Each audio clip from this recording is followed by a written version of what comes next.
Will you still need me when you're 64? I'm talking with Robert, or Bob, who told me that he was a believer for 59 years. And that, if I understand this correctly, it was a collection of my videos, among others, I would assume, that walked him out of that. And I'm always interested in people's deconversion stories. And so, Bob, I'd very much like to hear yours. All right. For some background, the town that I grew up in was a university town, and I'd lived there since I was 2 years old, and I worked at the university. I had a job there, and where I'm at is really the surround. The region is generally very Republican, but this university town was kind of an island of more liberal Democratic or more just open-minded stuff. So for various reasons, we moved about 40 minutes away to where we live on a country road in the middle. We're 4 miles from the nearest town. It's not a big town at all. And that was just before the election. We started moving in the middle of October. We were moved in by November 1st. Well, not the election. Yeah, the election. Okay. So Trump wins.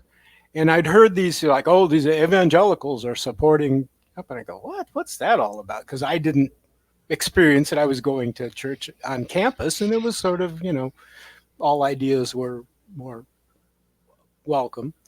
So the guy across the street had a Trump Pence sign, and I go, oh boy, this is going to be good.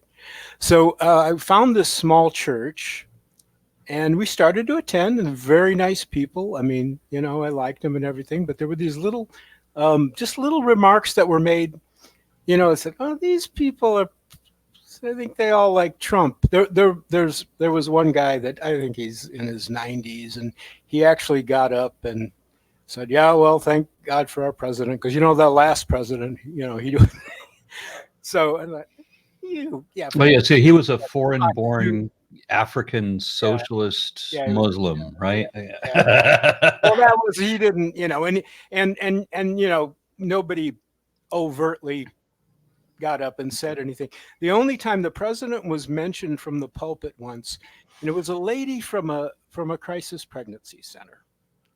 And of course, they supported this particular organization. So she would come around, I guess, once a year and do her little report fundraising thing. And she just said, I'm so thankful for President Trump. He's doing great things I thought, oh, man.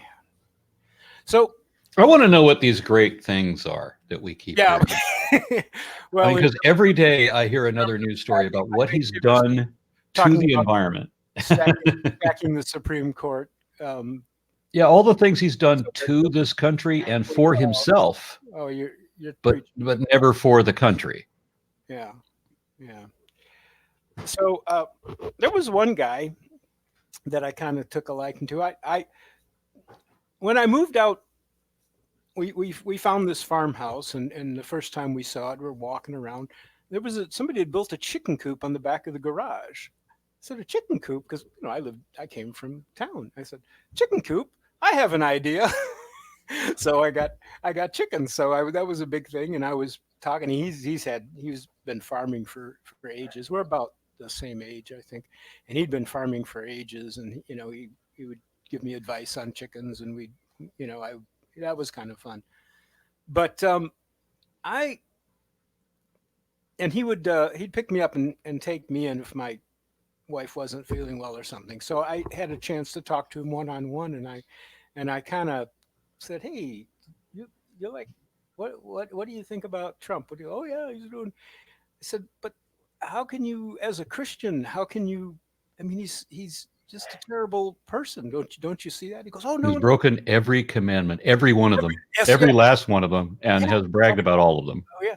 And he says, oh well, no, see, he's achieved so much. He's been so successful. That's how you can know God blessed him. Oh wow! God blessed him with like the family inheritance that he blew after losing $1 billion. I know all that. And driving every business into bankruptcy that he's ever operated. So, okay, so a couple weeks later, the same guy, he's like deacon, gets up and he preaches because I think they were the pastor that they had when I left just came along later. The pulpit was empty when I first started going there, and so he would take his turn and preach every so often. He preached a sermon on how that prosperity is not necessarily a sign of God's favor. and if you're poor and suffering, that doesn't mean God doesn't love you. And if you're rich, you might, I go, that's just the opposite of what you said. The cognitive dissonance. I couldn't believe, I couldn't handle it. What are you talking about?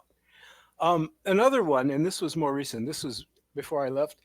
There was a lady who had a friend, a young lady that she had met, who was from Cameroon. She was in the country. I guess she was in the country illegally, or she was escaping persecution or abuse or something like that.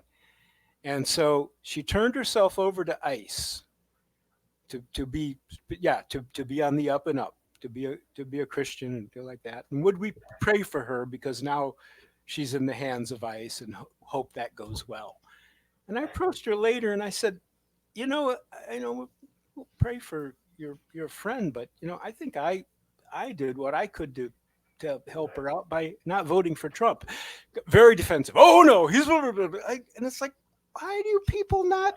All right, stuff like that, So and they were very YEC, and I haven't been YEC in a long time. And by that you mean Young Earth Creation? Yeah, I'm sorry. Yeah. They were very young. And then the pastor came along. He was a young guy, and the funny thing, we took a trip to Chicago. They said, we're going to go to the Oriental Institute attached. Have you ever heard of it? University of Chicago. No. It's there's an Egyptology room, and the rest is the ancient Near East. They've got Babylon and Sumeria and Persia. They've got these bull-headed capitals from Persia. They've got one of those Assyrian bulls, with the wings and the man's head. They've got one of those that they looted back around the turn of the century or whatever, and set it up in there. You've seen the pictures of them. So there was this other guy with us, and we were looking at this stuff, and the ancient Sumerian stuff. There was some placard that dated it, to 5000 BC or something. He goes, that's not right. That's before that's before the world was created.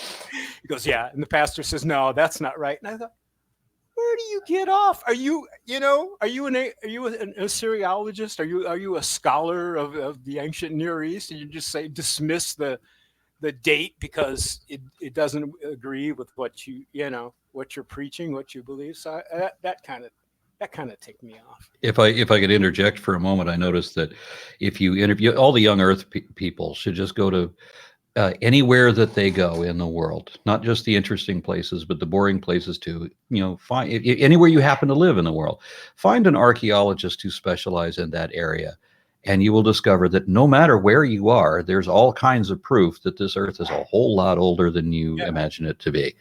I just took a course in archaeology this last semester, and it's stunning. The stuff I didn't know already, just the volume of stuff that if I didn't know it, damn sure that none of the YECs know about it. Oh yeah. But what they can do, all the different means of dating, and I don't mean just the radiometric means. I mean, there's several more means, and it's really impressive how much data there is to prove the age of this planet. Yeah. And the one thing that they've got in their favor is a monk from hundreds of years ago who couldn't do math. Yeah. When he came up with that $6,000 year estimate. People don't realize that where that puts the flood, they don't even look at the other calculations that were based on that it would have put the flood of Noah, for example, in like 2300 BC. Mm-hmm, right. When we have civilizations everywhere around the world, we know that did not happen. Weren't interrupted. Yeah, I've seen your flood. your flood series. When in the 70s, I remember reading a book about the Bible and science, and they're talking about the age, and it just dismissed it. I think it was before you heard about the flood history and this YEC stuff, and it just dismissed it. They said, well, Bishop Usher says this is we'll just usher him right out. So I mean, yeah, that was the joke. But I was probably just right out of high school, so this was the 70s, and it wasn't. People weren't worried about the Bible being older the Bible, Earth being. I'm getting flustered. The Earth being older than what the Bible said. I mean, it wasn't an issue. It came along later with Gish and them. The Genesis flood was I think was the first. Yeah, that was the one I was struggling to think for, and I'm still trying to remember the author.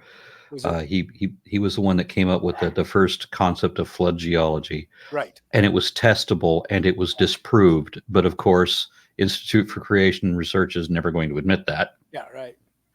I actually read. I checked that out of our church library at the time, and I read it. I don't remember much about it, and I thought, yeah, okay, that sounds good. It wasn't something I worried about, but yeah. So it was, they're overly pro-life, and they're all right-wing Trump supporters, and there's all this cognitive dissonance, and there's all their YEC and all this, and so I was at the point where it's like, well, I'm not gonna hang around here, irregardless. So what happened? Okay, so we moved out to the middle of the country, and I had internet back in where we lived, and I was on Facebook, and you remember Christians Against Dinosaurs. You remember the Kristen Auclair interview? That was my first. Somebody linked. Oh, okay. So the Christians Against Dinosaur. I thought I heard about it somewhere. I said, that is hysterical. So I went on there and joined it. And the first thing I read, it was about how evil museums were, the museum industrial complex, this big thing about museums. So I wrote a comment and I said, well, I don't think museums are all that evil. They're educational, all that. And I said, a docent got me behind a display case and felt me up once, but he was acting on his own. Made a joke about being molested in a museum, but that doesn't mean they're evil. That was the joke. I gotcha. Yeah. So then I read about. So then something. I also heard the Dinosaurs Against Christians Who Are Against Dinosaurs. Have you heard of that group?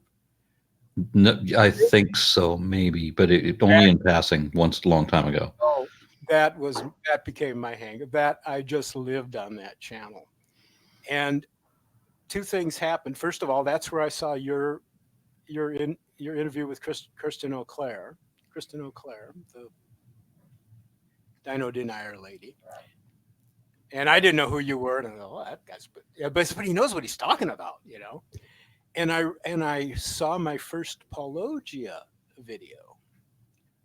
So I was against smartphones. I had a regular little slider phone, and I didn't have internet at the house. But when I would go somewhere, sometimes I would take my computer to church and get on the Wi-Fi there. I would watch Paulogia videos. And you're going to church to use their Wi-Fi to watch Paulogia. The guy, because if I had to go early before service, I sat through a few Sunday school classes, but they were taught by the guy I told you about that said prosperity is a sign of God's will, but it's not. If you're Trump, you have God's favor, but if you're not Trump, then you might not. So I couldn't stand to sit through his class anymore, so I would go back in the gym area and watch Paulogia and stuff like that. And then my little cell phone died, and they wouldn't. I bought it. My wife bought me a replacement for it, but they wouldn't honor because it was like 3G. It wasn't up. It was an older model, but it was brand new. She says, just get an inexpensive smartphone with data. So I got a smartphone. And I said, I'm going to watch Pelogi. I can watch Pelogi anytime I want now. And then I started linking to other things, and I started to watch your videos. And it was one you were referring to the first chapter of Genesis, and you were describing the firmament and how it was a hard dome, and it's not. And I said, oh my God, this is crap. You know, it's just, why would he say that? He knew. I mean, I said, think if he actually gave proper cosmology and said, this is how it is, and then centuries later, oh yeah, look, the Bible's right. I mean, it was a golden opportunity, and he blew it. And I just said, I think I'm an atheist. It was like a click in my brain. And when I say I was a Christian, I wasn't a great Christian. I struggled, and I would have periods where I just kind of walk away. I still believe, but I didn't do anything. I didn't try to think. So I was very up and down my whole life. And then I politically, I was not in the main with the rest of the evangelicals, and I couldn't really get worked up about the fetus, abortions. It's like, come on. Yeah, as I understand it, when they did the Roe versus Wade thing nearly 50 years ago, the evangelical churches at that time weren't yet in an uproar about it. They had to come up with all this propaganda to try to use that as the single issue by which they could slip other things through. If they can get everybody outraged over the allegation that they're killing babies, then they could slip all kinds of other laws through, and then the people would just be voting for that one issue and allow everything else to fly under it. It's like a red herring. And then the other thing, that they do a stick and a carrot thing. So they would have the abortion issue, and then they would also have the gun rights issue. So you're morally outraged. You're defending what you think is killing babies, even though that's usually not fairly said. But then they also allow you to have your guns, and because if you have your guns, then you feel safe, and you won't even notice all the other rights you're losing while you're defending that one because you're satisfied with that one. Right. This is the undercurrent that I've been seeing politically. How people have been manipulated emotionally. Yeah. Because if the conservatives said, well, here's what we want to do. We want to give the rich more tax breaks, and we want to have corporations running everything. Nobody would support them. So they have to come up with these, decoy issues. Oh, they're going to take your guns away. Oh, baby, killing babies. Oh, this, they're going to take away your religious freedom. And so, well, it would be one thing if you were dispassionate in the things you review, then how would you be able to sell, like you were mentioning, how would you be able to sell trickle down economics, which has never worked before? No, it's never, and can never work. No. Period. So, I mean, we're going to sell people on this idea by emoting them on other topics. Right. Yeah. And what's a big mystery for them, and I don't want to make this a political discussion at all, but I mean, what's currently going on, right, where you have all this evidence against the president, and then these people like young Earth creationists, watching the Senate trial right now over the impeachment is exactly the same thing as watching the presentations of the scientific evidence versus the intelligent design or creationist people, where you can present all the evidence you want all day long, all day, every day for a month. And the people sitting there think no evil, hear no evil, see no evil, will just say there was no evidence presented. The fuck there wasn't. There's literally tons of it. What the fuck? Where were you? Yeah, critical thinking is just, it's not there. It's the denial required to maintain this belief system is amazing to me. I don't understand why.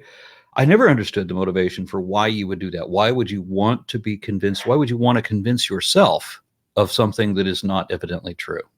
Whether it's religious or political, either way. Mm-hmm. Well, that was another thing. I don't know if it was later that same day. I saw another video, and you were talking about how the faith, blind faith, deactivates or shuts off critical thinking. And I said, Well, inculcation, indoctrination will actually will stunt development, so that a child, the old Jesuit saying, "Give me a child until he is 7, and I will show you the man," meaning that you can mold that the way that kid is going to think, right? Because they're very impressionable until 7, yeah. and then after that, if you've done the damage to that kid, that person would grow up to be an adult who will possibly never develop the ability to think critically. And I say possibly because there are exceptions. There are people who have come out of that. Yeah. And like yourself, for example, you lost belief in the last 5 years, right? About that? Second week of October. First Of this year. Yes, I got my cell phone my smartphone on the 7th. It was probably the 10th or the 11th. Now I'm saying I was on the road out. I was dismissing. Yeah, no, it just. That's raw. I mean, that's so recent. Yeah, it was kind of building up. Let me later, same day or later there, I saw another, because I did this thing where I thought, I'm watching a lot of R&I, anything you did. That was, but then I would, after a while, I jump over and watch Atheist Experience. I jumped around, but I went through this period of a couple days where I was just mainlining your videos. And there was another thing about, so you said, people of this new generation won't know what mainlining is, but that's okay. So I saw the video where you said like how this faith mentality short circuits the critical thinking, and I said that's why they can say they love Jesus and love all mankind and da da da and vote for Trump. It's there's the disconnect, and I just that was. I should probably put the link in the description, but there's a video that I saw called about Republican Jesus. And, and I thought that was a brilliantly presented video where Jesus is walking around using the GOP talking points, which are exactly opposite of things that Jesus, allegedly taught. But what I was going to say about losing faith or losing your belief in God in your 60s, you're actually kind of in good company here, because although that is rare that happens, I remember that Gene Roddenberry, when he did Star Trek, he did this one episode where they had where the crew of the Enterprise meets Apollo, so they meet this Greek god, and they wanted Captain Kirk to say that our society has grown past the need for gods, because Gene Roddenberry was himself an atheist, and he assumed that, in the future, of course, we would be all atheists. However, William Shatner was a believing Jew at that time. Really? So when they recorded that, and so was Spock. And so when they recorded that, Bill Shatner changed the lines and said that we have grown beyond the need for multiple gods, or maybe he said many gods. I don't remember exactly how he said it. And he says, we find the one sufficient. To the best of my knowledge, and throughout the entire Star Trek TV show, that was the only reverence they ever gave to God. Yeah. But then, as was probably evident by Star Trek V, what does God need space? Exactly. Yeah. Shatner was coming to a completely different position than what he'd held throughout his life. Like you, he was a believer his entire life. Yeah. And then coincidentally, he and Leonard Nimoy were actually friends in real life, and both of them came to the same epiphany in their 60s that neither of them believed in God anymore. Wow. And so we've been trying to get Bill Shatner to come speak at an atheist convention, but we can't pay him what the Comic-Con people can pay him. Yeah. So there's that. And there's so many people from Star Trek we'd like to have on, but there's the thing. How rare is it that you get to this age, Yeah. when a lot of people want to hold on tighter, or maybe their indoctrination in youth was so strong. I know this was the case for my grandparents, but my grandmother believed that the earth was not only the first thing in the universe and the center of the universe, she also thought it was the biggest thing in the universe. Yeah, I heard Jeffrey. And she had I think it was it Copernican? No, it's some kind of model where the earth is the biggest thing in the universe, and then it's got concentric spheres around that, and all the other planets are like the size of the moon at best, and they're all in these outside orbitals around the earth. Right. Yeah. The medieval. I've seen it. Yeah, and so it took some time to work that out of my grandmother, because she didn't like divulging this kind of information, things she clearly did not understand, she didn't want to talk about.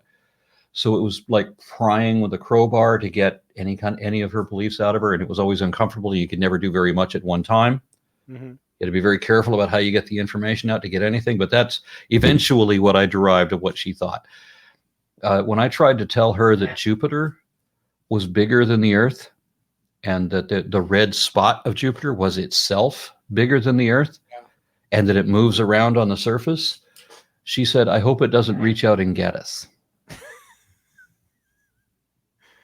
Wow. So, so that is, to my experience, what a lifelong investment in religion can do to someone. Yeah. And it's wonderful to see people like, Bill Shatner and Leonard Nimoy come out of it and say, no. I was constantly going through a process of trying to justify. I knew the Earth was old, and I had, I pretty much sold on evolution. That obviously happened. So I was a theistic evolutionist for a while. I didn't really think it through, but that was a way to. And see, I seem to remember from C.S. Lewis said, "Yeah, evolution's okay. It's So I think he was. I used to read a lot of C.S. Lewis. So C.S. Lewis was okay with evolution. I would. Yeah, I seem to remember. It's been a long time. So, but yeah. Yeah. I never saw or read The Lion, the Witch, and the Wardrobe. None of that. I've never had the slightest bit of interest in anything that he ever wrote. I'm sorry to say, but now in retrospect, it doesn't really matter, does it? No, I guess not. But I enjoyed it. His science fiction trilogy is interesting. That's a good one.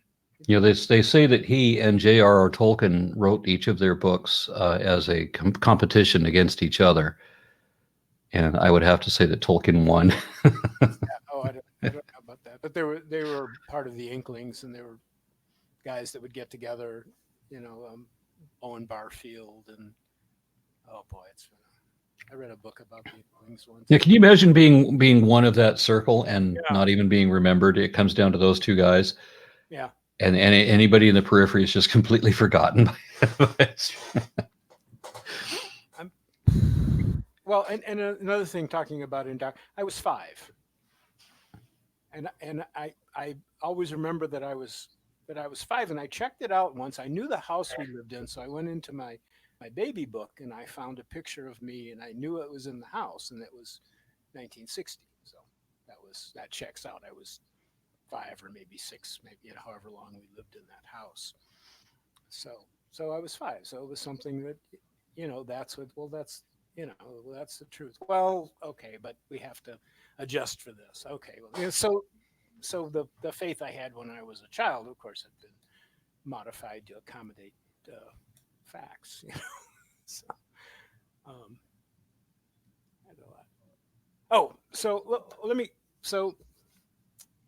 October, I'm done. I realize. As I said, that church was gonna be in the rear view in a while anyway, because I couldn't stand their politics and their YEC and their Save the Babies. So, and I until they're born. Until they're born, yeah. And then fuck them. Yeah. It's in some churches, literally. Yeah. The church I grew up in, there was a story about a guy. He never bothered any that I know, but it was a bad deal. So So anyway, um, so Thanksgiving, they have this big Thanksgiving dinner, and I do a lot. I helped them with the cooking because that was my background, was cooking, professional cooking. I cooked at the university, and so we had this big Thanksgiving dinner, and they do these turkey roasts, and I said, well, I want to do the mashed potatoes because there wasn't enough mashed potatoes last year, so I did this big 40-pound batch of mashed potatoes. So I was waiting for that. I said I'd do it, and I really wanted to do it. It was kind of fun, so I was waiting for that. So I came back um, the next. That was on Sunday night. So I came back the next Sunday, and I was going to try to catch the pastor after the service, and tell him face to face. I didn't want to ghost him or anything. And he disappeared. I thought he was gone. I had a ride home, and then he pops out. And so I took off, and then I told him by email. I said I really wanted to tell you this in person. So we had a back and forth where he responded to my thing, and then I started to respond back. And after a while, I said, "Oh, this isn't going anywhere. I'm not worried about it." But to explain my frame of mind, I said, "Here's a story from my life. When I was in my early 20s, and I was married. I think, yeah, I think both of our children had been born. Um, I My mom and dad were getting a divorce, and it was very bitter. It was very yeah. So now I'm choking up. I'm freezing up with the words. So I was talking to my dad, and I said something that it made him think that I was a little too much on my mom's side. So my dad says, "You go talk to your mom. She can tell you something. You ask her. She'll tell you." And I go, "Oh, what's this?" So I went to my mom and I said, "Dad, I made Dad mad, and he told me to think. What's he talking about?" Well, it turns out I wasn't my dad's son. She was pregnant with me, and my dad knew it, but he went ahead. He really was into her, and so now I'm pregnant. I need some help here. That was his opportunity. And You can't really fault a guy for that. yeah, well, no, no, oh no, I'm nothing but grateful for my dad. So I came home and I told my wife how it had gone, and I went in the bathroom. I looked in the mirror. It was still me. Everything I thought I knew had changed. So I felt different, but I wasn't. I was me, and I just had new facts to deal with, and I didn't have a breakdown. I just kind of adjusted and moved on. I said, and that's how it was when I said, "Oh, I'm an atheist." What you're I mean, describing, it's yeah, it's just it's your whole foundation's moved, but everything's changed, but in a sense, nothing's changed. So but what you're describing is still a tough epiphany for a lot of people. yeah. Oh well, no, I've yeah, I have things where oh, and I'll tell you one thing that happened on the first day. One of the first thought, within minutes of that first realization, it was like, oh, I guess I'm not going to heaven then. I go, oh, but nobody goes to hell. Oh, thank God. Oh, that's a Yeah. I'm so lucky. I didn't have a problem with that one. I remember oh yeah, praying. no, no, no, but it was a real thing, and you were supposed to, and it was on you to evangelize. You were always supposed to. Well, I was never into that, and I always kind of felt guilty about it for a long time. And your family members, and my dad had died a number of years ago, and I always wondered about that. Well, now it's all that stuff, Now what a relief, you know. Yeah, I remember praying to God when I was 12, Yeah, asking, because I didn't want heaven. I still believed in hell because I was 12. yeah, It was the first religious conviction that I let go of.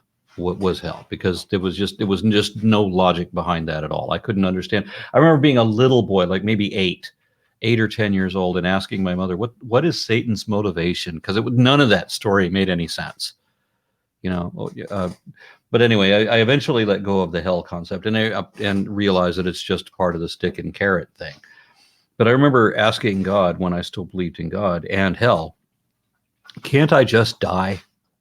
I mean, can't I just like die and be dead and not go anywhere? Because I mean, you know, like that, because that seems to be the natural order of things. Isn't that the way things are supposed to be?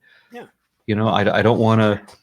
I don't want to even try to endure an eternal stagnation where it will never end and there's no escape and there's no improvement forever, because most people can't conceive of forever. Mhm. Forever seems like a safe idea to some people. Well, you'll be feeling nice and all of that. You'll be happy forever. My grandmother was satisfied, you know, the one who believed that Earth was the biggest thing in the universe and the center of it. She was satisfied when I asked her about heaven. She was satisfied. She was satisfied with the fact that we were going to have, or with the story that we were going to have mansions Mhm. and streets of gold. Everybody? So there's no keeping up with the Joneses? Are these Soviet mansions where everyone is exactly equal? So there's nobody gets jealous of anybody else? Why would we need mansions? That means that we need shelter in heaven? There's in the King James, Jesus says, "In my Father's house are many mansions. I go to prepare a place for you. If it were not true, I would have told you." But mansions is a bad translation. So it's like there's many rooms or many places to live, and they came out mansions so that that's what it is. They focus on. They Yeah. focus. Well, Yeah. such was my grandmother's situation. But my analysis as a little boy was not satisfied with it. Why would we want streets of gold? Why is that a selling point? What difference does that make? I don't care if there are streets. You can give me a dirt road or a path. What difference does that make? I want to be able to continually learn. I want to be able to expand. I want to be able to broaden my horizons. Mhm. And those things cannot happen forever. There's a point where you know everything. And since you can never exceed beyond God, and it's a sin to even want to be like unto God, then there's always going to be a point of stagnation where eternity becomes damnation inevitably, eventually. And that was my thought as a kid. It stupefied me that my parents, much less my grandparents, never were ever able to figure that out. Mhm. I I never got to that thing. I didn't think too much about it, but when I thought about it, I thought about it would just be you do what you want to do. You just enjoy the things that you enjoy now, hobbies and animals and things like that. And you're, but you know, but the thing about praising God because His ego is Let's the imagine that you wake up. universal priority. Let's imagine you wake up tomorrow and you're in the body that you had at 25 or 30, right? And you wake up tomorrow and you're in that body, but it's not when you were 25 or 30. I mean, it would be bad enough then. If you knew everything you knew today and you woke up then, Yeah, so that you are who you used to be, only now you know everything you know now, you're going to want to share that information. There's so much information you're going to want to share, yeah, but it's not 1970, whatever it was. It's 1870, whatever it was. yeah. Now look at how much information you have to share with everybody. Now let's go back a little bit. You wake up and it's the 10th century and you know everything you know today. Look at all the information. You're going to look at people around you and the horrible lifestyles that they're having, and every conversation you hear is going to sound like idiocy, and you know how easy it would be to help all these people if you just tell them Wash your this. hands. Right. You can help so many people this way. So this is my problem with even if you had the ability to eventually know everything, you're going to want to impart that to other people. You're going to want to help other people in a way that no God so far has ever done. Yeah, yeah, yeah, he doesn't. Now that I think of it, he doesn't doesn't do anything. That as a believer, you're supposed to have be indwelt by the Holy Spirit, and He's supposed to guide you and help you along. And with these people that are so messed up, with their supporting Trump and whatever, where was the Holy Spirit? I mean, isn't that something that he if you have God living inside you, can't he do something about that? I mean, there's a golden opportunity to give guidance. Nothing. I'm a Russian language student, and I was Oh, surprised to find out I have to read Russian things, and sometimes I get assignments that require that I do research into Russian news sources and such. And so I was a little surprised to find that one of the leaders of the Russian Orthodox Church was claiming that Putin was placed in power, that Putin's reign was a gift from God, and that God is entirely behind Vladimir Putin. God is behind exactly the same way evangelicals say that God placed Trump. And they'll cite the Bible and say that you of course if he's in power, it's because God put him there. When it's Trump, yeah. it wasn't that quote didn't apply when it was Obama. No, yeah, there was the one psalm where it says, "May," in other words, all these bad things are. I can't remember the psalm, but it was like what they call Yeah, it. so there's a double standard and there's a different verse Yeah. to cite. Oh, When you yeah, have a white candidate who's racist versus a black candidate who's egalitarian, then we have different verses. But the thing is that we have God appointed rulers on opposite sides of the chessboard. oh, yeah, So God is playing against himself. yeah, Which is the only explanation for why God hardened Pharaoh's heart.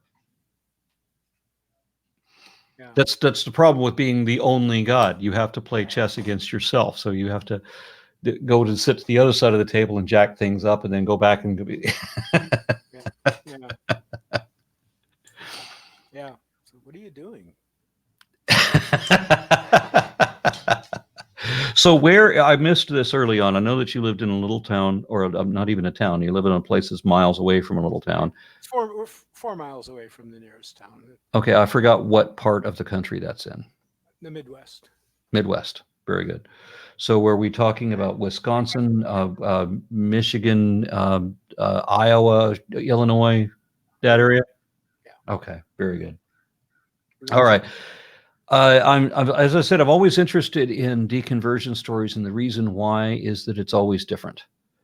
Mhm. The catalyst is always different, and the philosophy very often is different. Whereas when you hear people say that they accepted Jesus, I mean, it's almost cookie cutter. I was at the bottom of my life. I was a crack addicted whore, whatever it was. It was just always, some terrible thing, and they reached the bottom of their lives, and then they found Jesus, the one drug they could still afford in absolute poverty, and became addicted to that. And but so that's a pretty standard explanation, and I've heard it many times. But the deconversion story, it's always dramatically different on two levels. And maybe I could categorize them into certain types of stories, but there's still no kind of similarity like there is for people who, accept Jesus, which are the same stories, by the way, as I've heard from or read from people who accept Buddha or Krishna. It doesn't matter who the God is. Yeah. All right. Well, Robert, I want to thank you very much for being on, and thank you for sharing your story with me. And I'm going to give you another moment before we close out of here to make any final comment that you'd like to share with everybody. Well, one thing that I forgot to mention is that for reasons, we went through a very difficult financial time, and this church was very generous and did help us. So that was part of the reason that I didn't want to seem ungrateful, but that just there came a point. Well, I'm not going to be staying around here. I was in a similar situation, and actually, once upon a time, got bailed out by the Mormon Church. So I felt like a complete hypocrite whenever I attacked them. Yeah, well, So I'm not faulting them for that. But it was because they were nice people, not because God was guiding. Yeah, it's sad when people do humanitarian things and don't realize it's for better reasons It's than to try to earn credit with God. yeah, it's you. Give yourself some credit. Yeah, and do it for the right reasons. All right. Well, Bob, thank you very much. And I'm going to go Okay. ahead and close this out and let you say the last thing. What I don't, Okay. I, um, boy, now I feel like an idiot. Or just wave if you want. Signing off. Bye for now.